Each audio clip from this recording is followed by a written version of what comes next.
नमस्कार दोस्तों, मैं प्रशांत हाजिर हूं आपके लिए एक नई हॉरर कहानी लेकर। तो चलिए बिना किसी देरी के कहानी शुरू करते हैं। बरसात की वो रात किसी आम रात जैसी नहीं थी। आसमान काले बादलों से ढका हुआ था। हर थोड़ी देर में बिजली चमकती और फिर तुरंत ही अंधेरा और गहरा हो जाता। हवा में सीलन और गीली मिट्टी की गंध फैली थी। जगह जगह पानी भर चुका था। राजपुर का पुराना बस अड्डा, जो पहले ही वीरान पड़ा करता था, आज और भी डरावना लग रहा था। बस अड्डे पर पीली नीली रंग की एक पुरानी बस खड़ी थी। उसका पेंट उखड़ चुका था। खिड़कियों के शीशे जगह जगह से टूटे थे और ऊपर की लाइटें टिमटिमा रही थीं।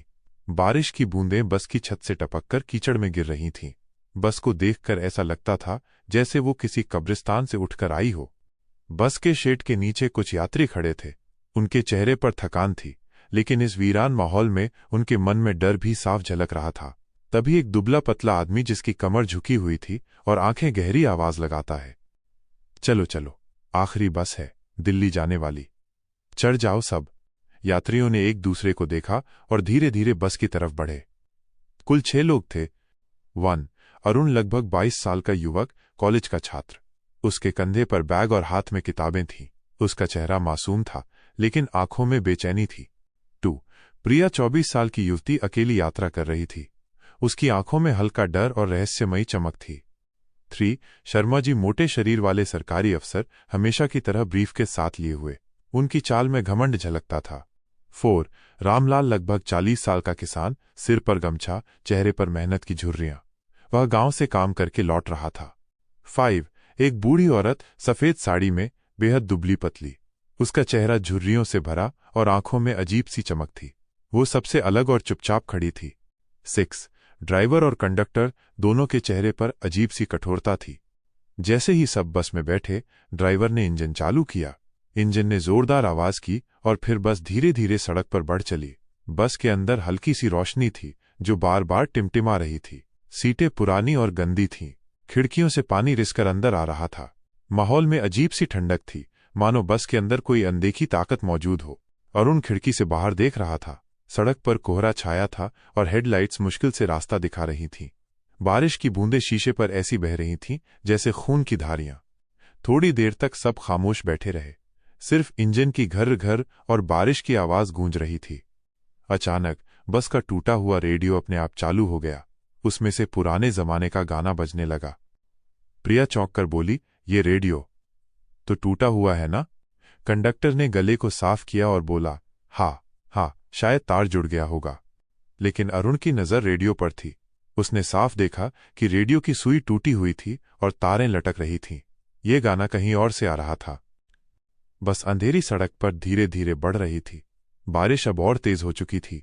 हेडलाइट्स कोहरे को चीरने की कोशिश कर रही थीं, लेकिन सामने का रास्ता बहुत धुंधला दिख रहा था। खिड़कियों पर बारिश की बूंदें लगातार बह रही थीं और हर थोड़ी देर में बिजली की गड़गड़ाहट से पूरा माहौल कांप उठता। बस के भीतर सन्नाटा पसरा हुआ था। रेडियो अब भी धीमी आवाज में पुराना गाना बजा रहा था। यात्रियों में से कोई कुछ बोलने की हिम्मत नहीं कर रहा था। सब बस चुपचाप बैठे थे, जैसे किसी अदृश्य डर ने उनके गले दबा रखे हों। अरुण खिड़की से बाहर देख रहा था। प्रिया बार बार बेचैन होकर सीट बदल रही थी। शर्मा जी अपने ब्रीफकेस को सीने से लगाए बैठे थे। रामलाल ने सिर पर गमछा कसकर बांध लिया था और आंखें बंद कर ली थीं। लेकिन बस की सबसे अजीब यात्री थी वो बूढ़ी औरत। वो बिना हिले डुले एकदम सीधी बैठी थी। उसकी आंखें जैसे अंधेरे में चमक रही थीं। अरुण ने गौर किया कि अब तक उसने एक बार भी पलक नहीं झपकाई थी। लगभग आधा घंटा चलने के बाद अचानक ड्राइवर ने बस धीमी कर दी। सामने सड़क किनारे कोई खड़ा दिखाई दिया। अरुण ने देखा, वहां एक औरत थी। उसके बाल पूरी तरह भीगे हुए थे और चेहरा नीचे झुका हुआ था। वो बिल्कुल हिल नहीं रही थी। ड्राइवर ने धीमी आवाज में कहा, मैडम, कहाँ जाना है? बस में बैठना है। उस औरत ने धीरे धीरे सिर उठाया। उसका चेहरा पीला था, आंखें धसी हुई और होंठ नीले पड़ चुके थे। उसने कुछ नहीं कहा, बस धीरे धीरे कदम बढ़ाकर बस में चढ़ गई। जैसे ही वो बस में दाखिल हुए, एक ठंडी लहर पूरे डिब्बे में फैल गई। यात्रियों ने अनजाने में अपने हाथ पांव सिकोड़ लिए। वो औरत चुपचाप आकर बीच की सीट पर बैठ गई। बारिश से उसके कपड़े भीगे हुए थे, लेकिन अरुण ने गौर किया, उसके पैरों से एक भी बूंद पानी नीचे नहीं गिर रही थी। प्रिया ने तुरंत अरुण की बांह पकड़ ली और फुसफुसाई, तुमने देखा? उसके पैर जमीन को छू ही नहीं रहे। अरुण ने ध्यान से देखा और उसकी रूह कांप गई। सचमुच उस औरत के पैर कुछ इंच ऊपर हवा में झूल रहे थे। तभी अचानक बस का लाइट बल्ब जोर से झपका और बुझ गया। पूरा डिब्बा एक पल के लिए अंधेरे में डूब गया। जब रोशनी दोबारा आई तो वो औरत अपनी सीट से गायब थी। प्रिया चीख पड़ी, वो औरत कहाँ गई? बाकी यात्री हड़बड़ाकर इधर उधर देखने लगे, लेकिन सीट खाली थी। कंडक्टर ने गुस्से से कहा, चुप रहो, सबको डराने की कोशिश मत करो। लेकिन अरुण और प्रिया की आंखों में जो डर था वो झूठा नहीं हो सकता था। कुछ देर बाद बस में अजीब सी गंध फैलने लगी, जली हुई रबर और सड़े हुए मांस की गंध। रामलाल ने नाक पर गमछा रख लिया। शर्मा जी बड़बड़ाने लगे, हे भगवान, ये कैसी गंध है? अचानक खिड़की के शीशे पर किसी ने लंबा हाथ रख दिया। अंदर से दिखा जैसे बाहर कोई खड़ा हो, लेकिन जब अरुण ने बाहर झांक कर देखा तो वहां सिर्फ अंधेरा और बारिश थी। वो हाथ धीरे धीरे शीशे पर खून जैसा कुछ मलता हुआ नीचे खिसक गया। बस में सन्नाटा छा गया। सबके चेहरे पीले पड़ गए। अब तक चुप बैठी बूढ़ी औरत ने अचानक हल्की सी हंसी निकाली। तुम लोग भी देख रहे हो, है ना? सब उसकी तरफ देखने लगे। उसकी मुस्कान अजीब थी, जैसे उसे पहले से पता हो कि आगे क्या होने वाला है। अरुण कांपती आवाज में बोला, आपको क्या पता है? ये सब क्या है? बूढ़ी औरत ने जवाब नहीं दिया। उसने बस अपनी आंखें बंद कर लीं और धीरे धीरे कोई अजीब सा मंत्र बुदबुदाने लगी। बस अब और तेज रफ्तार से चल रही थी। बाहर सड़क पर अंधेरा गहराता जा रहा था। हेडलाइट्स मुश्किल से कुछ मीटर आगे तक ही दिखा पा रही थीं। ड्राइवर ने अचानक सीट से पीछे झांक कर कहा, तैयार हो जाओ, आगे असली सफर शुरू होता है। उसकी आवाज ठंडी और भयानक थी। प्रिया और अरुण एक दूसरे की ओर देखने लगे। उनके दिल की धड़कनें तेज हो चुकी थीं। उन्हें महसूस हुआ कि वो एक ऐसे रास्ते पर निकल पड़े हैं जहां से शायद वापसी नहीं होगी। बस अंधेरे में गुम होती चली गई। लेकिन ये तो अभी सिर्फ शुरुआत थी। बस अब सुनसान हाईवे पर तेजी से दौड़ रही थी। बाहर घना कोहरा और मूसलाधार बारिश थी। हेडलाइट्स जैसे जैसे कोहरे को चीरने की कोशिश करती, सामने अंधेरे का एक और गहरा पर्दा खड़ा हो जाता। सड़क बिल्कुल खाली थी, न कोई गाड़ी, न कोई इंसान। बस के अंदर माहौल और भी भारी हो चुका था। सब यात्री चुप थे। उनकी सांसों की आवाज तक सुनाई दे रही थी। रेडियो अब भी धीमी धीमी आवाज में वही पुराना गाना बजा रहा था। उस गाने की धुन जैसे यात्रियों की नसों में डर का जहर घोल रही थी। अरुण खिड़की से बाहर झांकने की कोशिश कर रहा था, लेकिन घने कोहरे में उसे सिर्फ धुंधली आकृतियां ही दिखाई दे रही थीं। कभी लगता जैसे कोई पेड़ पास से गुजरा, तो कभी लगता जैसे कोई परछाई बस के साथ साथ भाग रही हो। पीछे से अचानक रामलाल की जोरदार चीख गूंजी, बचाओ, कोई है! मेरी गर्दन पकड़ ली किसी ने। सब चौंककर पीछे मुड़े। रामलाल अपनी सीट पर तड़प रहा था। उसका चेहरा लाल हो चुका था और उसकी गर्दन पर किसी अदृश्य हाथ की पकड़ दिखाई दे रही थी। प्रिया ने घबराकर चीख मारी। अरुण उसकी मदद करने दौड़ा, लेकिन जैसे ही उसने रामलाल की गर्दन से हाथ हटाने की कोशिश की, उसे महसूस हुआ वहां सचमुच किसी का हाथ है, अदृश्य, ठंडा और बेहद ताकतवर। अरुण ने पूरी ताकत से खींचा। अचानक वो पकड़ छूट गई। रामलाल हांफते हुए अपनी सीट पर गिर पड़ा। उसकी गर्दन पर गहरे नाखूनों के निशान उभर आए थे, जिनसे खून रिस रहा था। शर्मा जी कांपते हुए बोले, ये सब क्या है? कोई खेल है क्या? बूढ़ी औरत ने धीरे से आंखें खोली और बुदबुदाई, ये खेल नहीं है, ये तो शुरुआत है। मौत की पहली दस्तक सुनाई दे चुकी है। उसकी आवाज में अजीब सिहरन थी।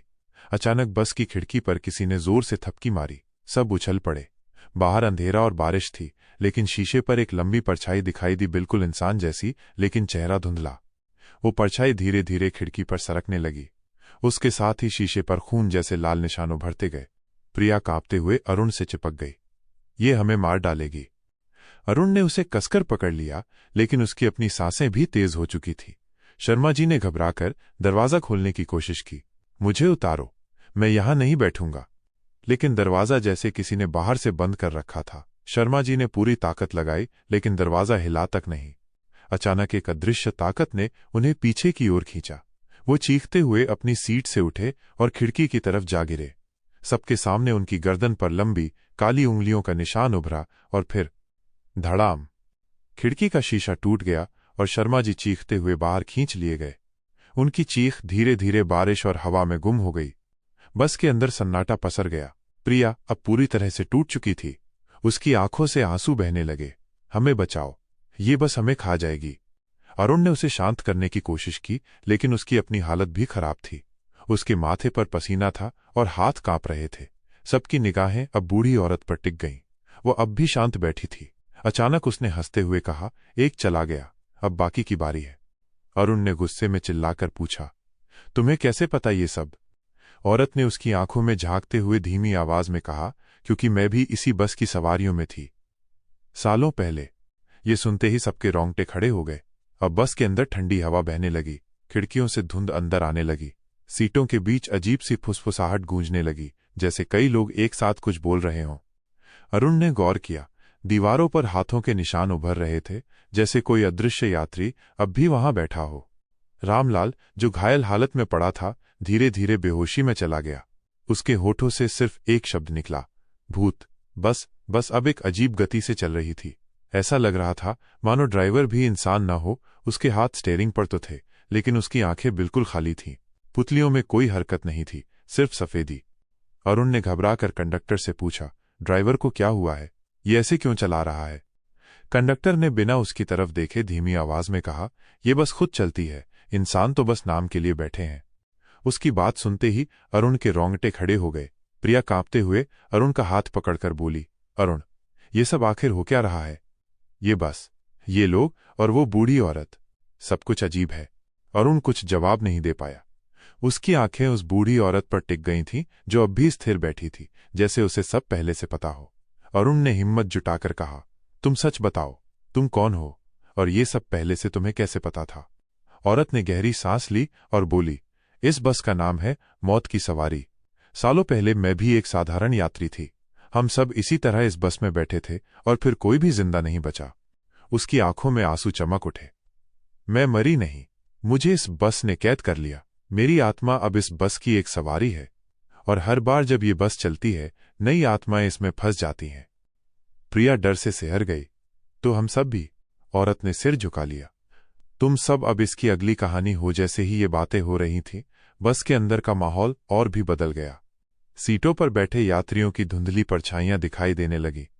खिड़कियों से बाहर अब सड़क नहीं, बल्कि धुंधला अंधकार दिख रहा था। छत से पानी नहीं, बल्कि लाल लाल बूंदें टपक रही थीं। रेडियो अब अचानक बंद हो गया। उसकी जगह बच्चों की हंसी सुनाई देने लगी, लेकिन बस में कोई बच्चा नहीं था। अरुण और प्रिया एक दूसरे से चिपक कर बैठ गए। रामलाल, जिसकी गर्दन पर नाखूनों के निशान थे, धीरे धीरे बेहोशी में चला गया। उसने कांपते हुए कहा, मुझे नीचे उतार दो, मैं मर जाऊंगा यहां। ड्राइवर ने अचानक पहली बार आवाज निकाली। उसकी आवाज लोहे के रगड़ने जैसी थी। अब कोई नहीं उतर सकता, सफर अधूरा नहीं छोड़ते। रामलाल ने डर कर खिड़की से बाहर कूदने की कोशिश की, लेकिन जैसे ही उसका शरीर खिड़की से बाहर गया, एक काली धुंध ने उसे लपेट लिया। उसकी चीख गूंजी, आह! और फिर वो धुंध में समा गया। खिड़की से सिर्फ उसका गमछा अंदर गिरा, जो खून से सना था। अब बस में सिर्फ अरुण, प्रिया और बूढ़ी औरत बचे थे। प्रिया ने कांपते हुए कहा, अरुण, कहीं ये औरत हमें धोखा तो नहीं दे रही? ये खुद इस बस की आत्मा हो और हमें फंसाना चाहती हो? अरुण ने गंभीरता से उसकी तरफ देखा। सवाल सही था। बूढ़ी औरत की बातें रहस्य और डर से भरी थीं। अरुण ने उससे सीधे पूछा, अगर तुम सच में फंसी हुई आत्मा हो, तो हमें बचाने की कोशिश क्यों नहीं करती? औरत की आंखों से आंसू बहने लगे। मैं चाहकर भी कुछ नहीं कर सकती। इस बस की ताकत किसी भी आत्मा से बड़ी है। मैं तो बस चेतावनी दे सकती हूं। बच निकलना तुम्हारे हाथ में है। अचानक बस रुक गई। अरुण और प्रिया ने खिड़की से बाहर देखा। वो कोई साधारण जगह नहीं थी। चारों तरफ धुंध और अंधेरा। टूटी हुई इमारतें, जैसे किसी पुराने गांव के खंडहर हों। जमीन पर बिखरी हड्डियां और जले हुए पेड़ों की शाखाएं। बस का दरवाजा अपने आप खुला। कंडक्टर ने धीमी, डरावनी आवाज में कहा, ठहरो, यहां असली खेल शुरू होता है। बस के यात्री अब मौत और रहस्य की असली गहराई में उतरने वाले थे। बस के दरवाजे से बाहर उतरते ही अरुण और प्रिया की रूह कांप गई। चारों ओर फैली धुंध इतनी घनी थी कि हाथ तक दिखाई नहीं दे रहा था। हवा में सड़ांध की गंध थी, जैसे सदियों से लाशें यहां सड़ रही हों। बूढ़ी औरत भी धीरे धीरे उनके पीछे उतरी। उसके कदमों से ऐसा लगता था मानो जमीन उसे पहचान रही हो। सामने टूटी फूटी झोपड़ियां थीं। दीवारों पर अजीब चिन्ह बने थे, मानो किसी ने खून से मंत्र लिखे हों। जमीन पर बिखरे पड़े अस्थियां और खोपड़ियां चमक रही थीं। अरुण ने धीरे से फुसफुसाया, ये जगह है क्या? औरत ने गंभीर आवाज में कहा, यह मौत का गांव है। हर बार जब ये बस चलती है, अपनी सवारियों को यहीं उतारती है। यहां से कोई कभी वापस नहीं गया। प्रिया कांपते हुए अरुण का हाथ पकड़कर बोली, हमें वापस बस में जाना होगा। लेकिन जैसे ही उन्होंने पीछे मुड़कर देखा, बस वहां से गायब थी। सिर्फ अंधेरा और धुंध। अचानक हवा में कई चीखों की गूंज सुनाई दी, मानो दर्जनों लोग एक साथ मदद के लिए पुकार रहे हों। बचाओ, हमें छोड़ दो, हम मरना नहीं चाहते। आवाजें इतनी दर्दनाक थीं कि प्रिया जमीन पर बैठ गई और अपने कान बंद कर लिए। अरुण ने हिम्मत करके उसे उठाया और बोला, हिम्मत रखो, हमें यहां से निकलने का रास्ता ढूंढना होगा। जैसे ही वो गांव के अंदर बढ़े, धुंध से परछाइयां निकलने लगी। कोई अधजला आदमी था जिसका शरीर आधा कोयले जैसा था। कोई औरत थी जिसकी आंखें नहीं थीं, सिर्फ खाली गड्ढे, और छोटे छोटे बच्चे जो हड्डियों के ढांचे जैसे लग रहे थे। वो सब अरुण और प्रिया को घेरने लगे। प्रिया चीख पड़ी, ये सब कौन है? बूढ़ी औरत ने धीमी आवाज में कहा, ये सब वो यात्री हैं जो इस बस के पिछले सफरों में फंसे थे। अब ये आत्माएं इस गांव का हिस्सा बन चुकी हैं। अचानक प्रिया ने देखा, सामने शर्मा जी खड़े थे। उनकी आंखें लाल चमक रही थीं और मुंह से खून टपक रहा था। तुमने मुझे मरने दिया, अब तुम भी हमारे साथ चलो। रामलाल भी धुंध से निकला। उसकी गर्दन टूटी हुई थी, लेकिन वो अजीब हंसी हंस रहा था।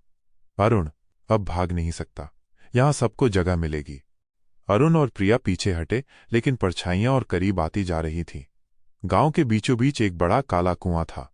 उसके चारों ओर हड्डियां और राख बिखरी हुई थीं। औरत ने कांपती आवाज में कहा, इस कुएं में ही सब सवारियों की आत्माएं कैद होती हैं। जो इसमें गिरता है उसका अस्तित्व हमेशा के लिए मिट जाता है। जैसे ही वो लोग कुएं के पास पहुंचे, अचानक धुंध की परछाइयों ने अरुण और प्रिया को पकड़ लिया और कुएं की तरफ घसीटने लगे। प्रिया चीख रही थी, नहीं, मैं नहीं मरना चाहती। अरुण ने पूरी ताकत से उन परछाइयों से लड़ाई की, लेकिन वो बेहद ताकतवर थीं। तभी बूढ़ी औरत आगे बढ़ी। उसने दोनों हाथ आसमान की तरफ उठाए और जोर से चिल्लाई, रुको, इन्हें छोड़ दो, मैं अपनी आत्मा अर्पण करती हूं। सारी परछाइयां अचानक ठहर गईं। उनकी नजरें बूढ़ी औरत पर टिक गईं। वो औरत धीरे धीरे कुएं की ओर बढ़ी। उसकी आंखों से आंसू बह रहे थे। मैं सालों से इस कैद में हूं, अब इन्हें जाने दो। कहते ही उसने खुद को कुएं में झोंक दिया। कुएं से भयंकर चीख निकली, जैसे सैकड़ों आत्माएं एक साथ तड़प रही हों। औरत के गिरते ही सारी परछाइयां धुंध में बदल गईं और गायब हो गईं। माहौल में अचानक सन्नाटा छा गया। अरुण और प्रिया हांफते हुए खड़े थे। कुएं से अब सिर्फ गहरी खामोशी आ रही थी। लेकिन तभी पीछे वही बस खड़ी दिखाई दी। दरवाजा अपने आप खुला, जैसे कह रही हो, अगली सवारी के लिए तैयार हो। बस फिर से उनके सामने खड़ी थी। वही जंग लगी बॉडी, टूटी खिड़कियां और दरवाजे से आती ठंडी हवा। लेकिन इस बार उसमें बैठने की हिम्मत दोनों में से किसी की भी नहीं थी। प्रिया कांपते हुए बोली, अरुण, हम इसमें वापस नहीं जा सकते। ये मौत का जाल है। अरुण ने गहरी सांस ली। लेकिन अगर हम बाहर रह गए तो ये गांव हमें निगल जाएगा। शायद बस ही एकमात्र रास्ता है, चाहे मौत की तरफ ही क्यों न ले जाए। दोनों ने एक दूसरे की आंखों में देखा और धीरे धीरे बस के अंदर चढ़ गए। अंदर का माहौल अब और भी डरावना था। सीटें खून से सनी हुई थीं। दीवारों पर पिछले यात्रियों के नाम खुदे हुए थे। छत से उल्टे लटकते हुए साये झूल रहे थे। ड्राइवर और कंडक्टर अपनी अपनी जगह पर बैठे थे, लेकिन उनके चेहरे पूरी तरह सड़ चुके थे। उनकी आंखें गड्ढों में बदल चुकी थी, फिर भी वे उन्हें घूर रहे थे। रेडियो से अब कोई गाना नहीं, बल्कि तंत्र मंत्र जैसी आवाजें आ रही थीं। बस धीरे धीरे चल पड़ी। खिड़कियों के बाहर अब कोई सड़क नहीं थी, बस काले धुएं के बादल और लाल आसमान। प्रिया ने कांपते हुए अरुण का हाथ पकड़ा। ये हमें कहाँ ले जा रही है? अरुण ने कुछ कहने ही वाला था कि अचानक उसके कानों में आवाज गूंजी, स्वागत है अंतिम सवारी में। ये आवाज बस के हर कोने से आ रही। अचानक सारी खाली सीटों पर परछाइयां बैठ गईं। शर्मा जी खिड़की के पास बैठे थे। उनकी गर्दन से खून टपक रहा था। रामलाल आखिरी सीट पर बैठा था। उसकी टूटी गर्दन एक तरफ लटकी हुई थी। और जाने कितने अनजान चेहरे, अधजली और अधमरी हालत में। सब एक साथ हंसने लगे। अब तुम हमारे साथ हो, हमेशा के लिए। प्रिया चीख पड़ी और अरुण ने उसे कसकर पकड़ लिया। अरुण ने अचानक खड़े होकर चिल्लाया, नहीं,